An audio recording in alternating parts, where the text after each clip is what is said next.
Enchanté, mon chers. C'est jeudi à soir. It's Thirsty Thursday, and we are here for our Romance Angels Oracle reading for the week.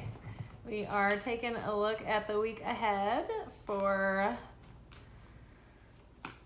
some news on our love lives, a little advice. How do we overcome our shortcomings and our pitfalls, and how do we expand into more of our potential there? Let's see, we've already got a little flippy doodle. Oh my God, okay. Shut up. Before I even started shuffling, this card was on the bottom of the deck when I got the deck and picked it up, and this card presented as I was handling it. Stay optimistic about your love life. Positive thinking and faith will bring you romance. So, yeah, I mean, the thing is, the romance dies when you start getting all up in your head and you start overthinking and you get out of your feelings and out of your body and you get all up in your thoughts and you start overthinking and you start catastrophizing and you get insecure and you get confused and you get fearful, and that's where the ego starts playing tricks, right? So the way to avoid, a lot of the tension that's created in our love lives is just to have an optimistic mindset, not to be blind to reality, but to just have an overall light perspective about things. And if things aren't going well or things aren't what you are looking for, then you have the optimism that there are going to be other options that can fill that, right? So being optimistic is not just putting on rose-colored glasses about a situation. It's to understand that other situations will come and, be in alignment, if something isn't. So staying optimistic puts you in a place of surrender, puts you in a place of release and acceptance. And then it's you're not projecting expectations anywhere. And you're not in that heavy-headed, heady realm, right? And then, when you're out of that heavy headspace, it's you're free to sort of, get lost in the moment and be in the present and have fun and be lighthearted. And that's when romance comes alive. It's not when you're, picking it apart or overthinking it or, having self-fulfilling prophecies of, catastrophes. So stay optimistic. And I mean, optimism implies confidence, and confidence is attractive. So put that in your pipe and smoke it. Okay, what is up next? What do we got? What else do we need to know for the week to help us out? Oh, retreat. Okay, and playfulness. So it's time to disconnect from the world. So it's good to take rhythms of socialness and then retreat. Union, retreat. Time together, separation. Breath and breathing were themes for earlier in the week. Things need air, things need space, but then they also need that stoking of the fire as well. It's all for the sake of the fire continuing to burn, not for it to just go out, right? So it's rhythmic. So don't be afraid to relax and retreat and just have some chill time of relaxation and reflection for the self. And then, also you might get a chance to do something low key with your love interest, and maybe do something away from, the noise and the hubbub or whatever, but maybe something just a little bit quieter, more one-on-one. And, but otherwise I would say, just enjoy a little breath of space when it comes along. And, it's a good rhythm to have. And if there is that space, it's don't be neurotic about it. Don't be anxiously attached. Be optimistic. Just know that that's a natural rhythm that's actually needed. Because in order for, people to miss one another, for them to start thinking about the person, they need that space. The physical space has to be there. The other card that came out with that was playfulness. To recapture romance, allow your inner youthful spirit of fun to shine. So again, it's like staying away from like heavy, like serious energy and keeping it optimistic and lighthearted and playful. And, being just in the moment and organic and not overthinking and not overly trying to like control or steer things in any direction. And yes, allow for space and rest. And that way, when you're well rested, when you've had the space to recharge, it's like when you come back together to hang out, it's like all the more fun and you're all the more playful. But yeah, don't necessarily hold back or shut down.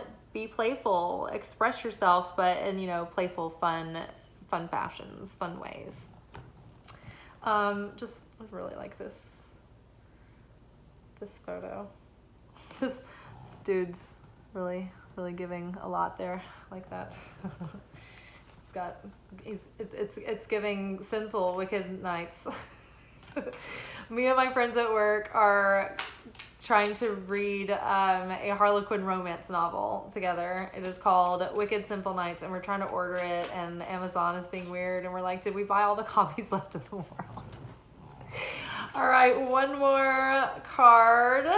I don't know when I'm going to read this book. Like, I even have time. Okay, one more card for the week to let us know how we should approach things, how we should approach our love life, and what we might expect from it. Okay, what's going on here? Okay, so healing family issues came up with express your love. So healing family issues, your love life benefits as you forgive your parents. So yes, we're always on like this journey of layered forgiveness, and it's like inner child healing is going on, and it's just like an ongoing thing, and just really forgiving our parents for their shortcomings as people, flawed people. And I think also along with forgiving our parents, I think another thing would fall into this is rewriting that subconscious programming of what we witnessed growing up. Like when we were young and impressionable, like very young children under the age of 7, the dynamics that we witnessed between our parents, like those laid like foundational groundwork in our subconscious of what relationships are supposed to look like. And then if they do look like that, then like, okay, well then what does that imply? What does that mean? So that's what we have to get to the bottom of and rewrite, because every single pairing of people is different and everybody has their own assigned like stuff to deal with in this life. And they have people that they're assigned to work on that stuff together with.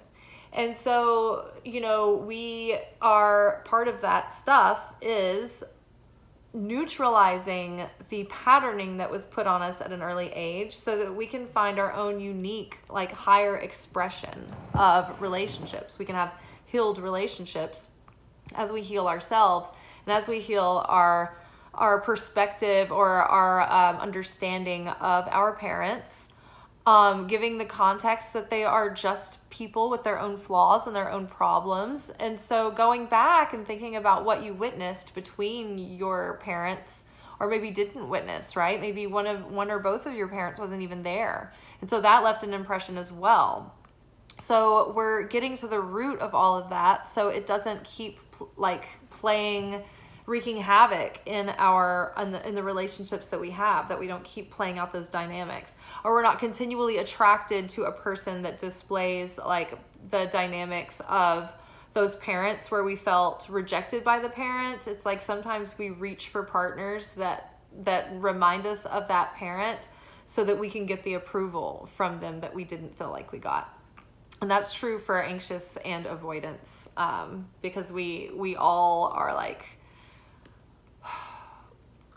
we're seeking the validation from that parent, but for different reasons. Anxious people may have been abandoned suddenly, whereas avoidant people may have been left to coddle themselves and they weren't made to feel valid or that their feelings mattered or anything. And so they had to like self-parent, self-soothe from the earliest ages. And so then they're afraid to allow anyone in to rely on, or to express their needs to, because they feel like they're going to be rejected and that they won't matter. Express your love. Go ahead and make the romantic gesture. So overall, I feel like the last couple of weeks have come with a sense of duality, because we are sort of up-leveling and we're becoming this new version of self, but now we're like out in the gauntlet again. And so we're not at the top of our class right now. We are at the bottom of our weight class, like fighting fighters who have starved down to be at the top of the weight class below, right? So we're, not quite feeling like we're feeling like freshmen again in a new situation, instead of being the experts in where we are, because we're now getting out there and we're having to figure out how to do things in a way that we didn't do them before, so that maybe we can have things play out differently. And so figuring out what those things are that need to change or improve, that's where the growth and the alchemy is. But I think that's what's been going on the last couple of weeks. We've just been like sort of in that like early stages of just trying to be in this new self and show up differently. And so it never comes without challenge. And so now it's like the challenge is to just stay optimistic. Like, there are no guarantees, there are no answers ever, right? And so it's like you kind of just have to see how things play out by really like kind of taking a risk and putting yourself out there. If things feel in alignment and if they seem in alignment for you. I mean, this is not just to say open up and put yourself out there to anyone at any time, right? You have to use your discernment. There's caveats, but overall I feel like we should generally just be optimistic. Don't project a lot of expectation in the beginning or get caught up in future tripping. Allow a natural rhythm to unfold and things to go organically, and then check in. Allow for rhythm of together and space. Time with, if you're single, if you're not seeing anyone, like time socializing, and then time to yourself to do the personal growth of getting to the bottom of those patterns, family healing, and all of that, so that you can like freely express your love in a playful, lighthearted way, and you're not bogged down by all of your old like patterns and all of the old expectations of things playing out again and again and again, just the way they always did, or the way they did with my parents, and all of those things, right? We're trying to overcome, we're trying to move past that and have a different experience. So yeah, overall, I think we're good here, people. Stay optimistic. Don't be afraid to retreat and take some time to yourself. Keep it playful and lighthearted, and by retreating and recharging your batteries, you will feel more playful and lighthearted. Heal those parent wounds and those inner child wounds as they come up. Like, pay attention to your triggers. What is triggering you and why? What is playing on your emotions? What's getting you emotional? What is making you feel fear or scarcity or lack or in doubt or whatever? And follow that back and see what's really underneath the surface of that. And if your heart moves you to bust a move, to bust a groove, maybe express your love, or show your affection, show your interest. Don't hide it. Don't be too coy. Don't be too proud. Don't play games, right? It would benefit you this week to maybe be expressive. And even if it's not to the right person and things are not going to continue, it's like you can at least express and get more clarity, which is not the best, but it helps because you can then move forward and be free for the next thing. All right, but overall, I mean, it's the cards are like, be playful, be optimistic, like just keep working on the family healing and stuff. And I mean, honestly, it's like, that's what it's all about. It's about continuing to do this work, which keeps you, you know, in a state of like a healthy consciousness. And then it helps you attract people who are also in alignment with that. And I think that the more that we heal those family issues, the more, the higher our consciousness raises, the more our self-worth deepens, and the better caliber of people that we attract and keep around.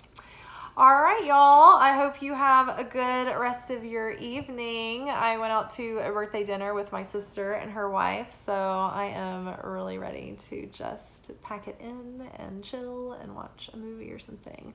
But I hope you all have a great week, and may you not go thirsty.